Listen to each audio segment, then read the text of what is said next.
De la mano de Santiago Armesilla, politólogo, doctor en economía y escritor, que ya está con nosotros. ¿Qué tal, Santiago? Muy buenas tardes.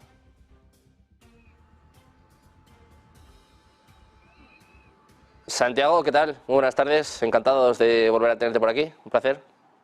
Hola, un placer, mucho gusto. Muy buenas. Si te parece, Santiago, empezamos mirando a lo que ha sucedido en Irán, lo que está sucediendo también en las últimas horas. Siguen las investigaciones, Estados Unidos se demarca, también Israel. Quiero saber cuál es tu teoría. Todavía, bueno, pues falta por conocer un poco los detalles de este accidente, pero llama la atención, ¿no?, que tanto Estados Unidos como Israel, antes de nada, digan, oye, yo no he tenido nada que ver. Quiero saber qué piensas tú.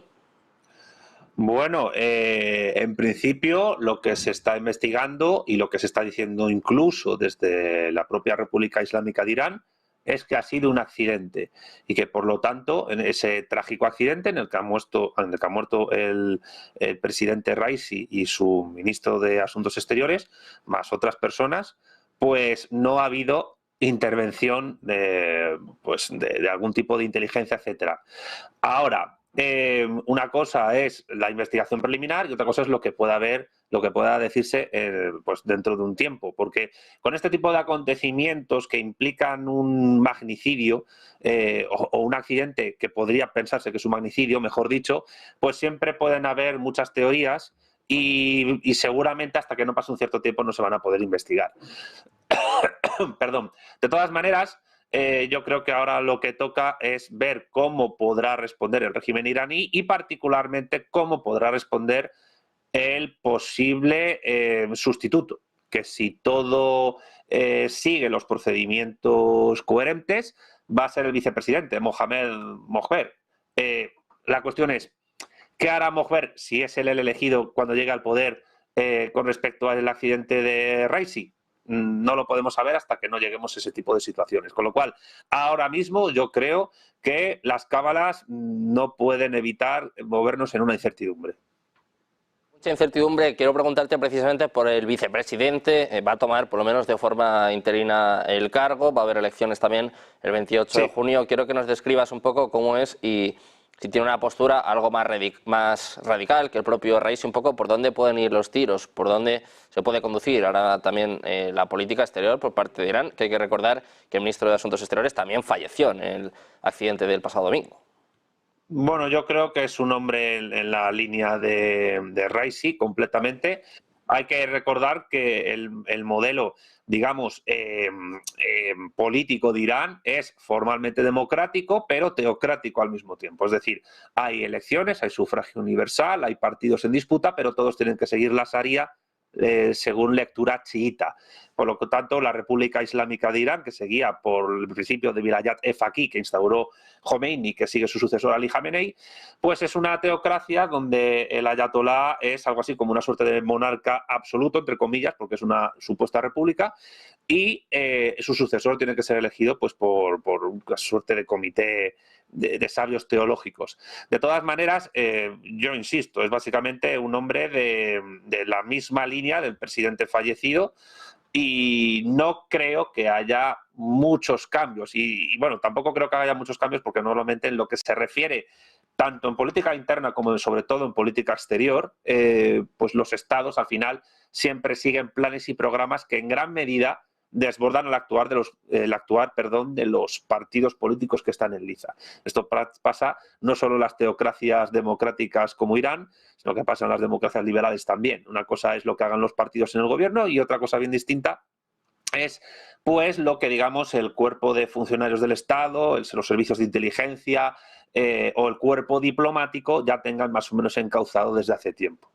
Por tanto, no creo que haya mucha diferencia.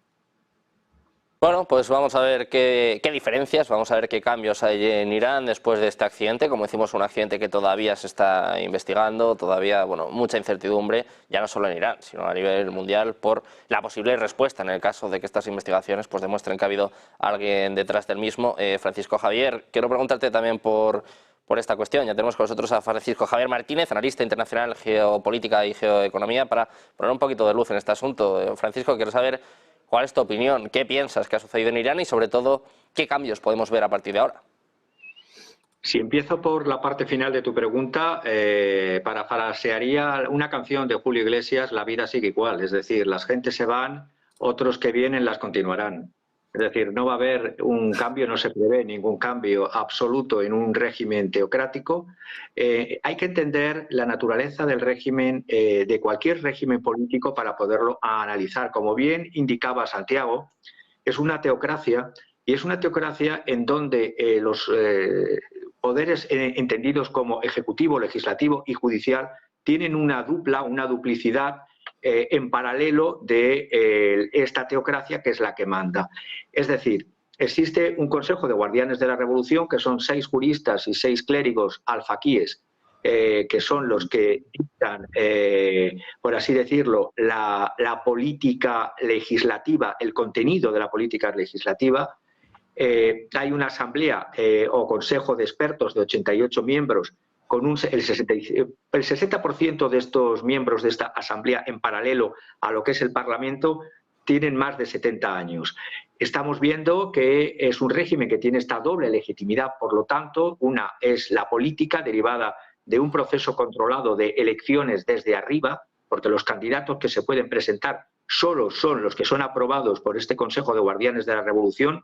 Incluso las Fuerzas Armadas, están las Fuerzas Armadas y luego están los Guardianes de la Revolución, que es una fuerza paramilitar en paralelo.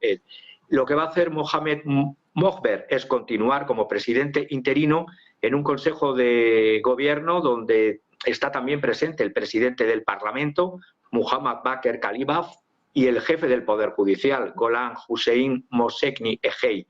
Las elecciones, como bien habéis indicado, van a ser el 28 de junio, pero en las elecciones para el presidente, como para las que pasaron hace poco, las elecciones parlamentarias, cada vez hay menos participación, pero no solo es Irán, es en todos los regímenes políticos, y en los diferentes regímenes políticos hay una falta de legitimidad en los gobernantes, porque los gobernados, tanto en las llamadas democracias liberales como en este régimen de teocracia, cada vez más, permitidme el término, pasan de unos sistemas que no sirven absolutamente nada para reflejar la voluntad y las querencias y las preocupaciones de la ciudadanía.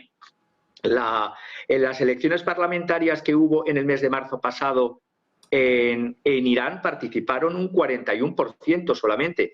En estas que va a haber presidenciales para el 28 de junio, donde ya se sabe que los candidatos tienen que pasar por estos tamices, por estos órganos o consejos o por así decirlo, duplicidades de órganos de gobierno, pues evidentemente no sé cuánta participación tendrán.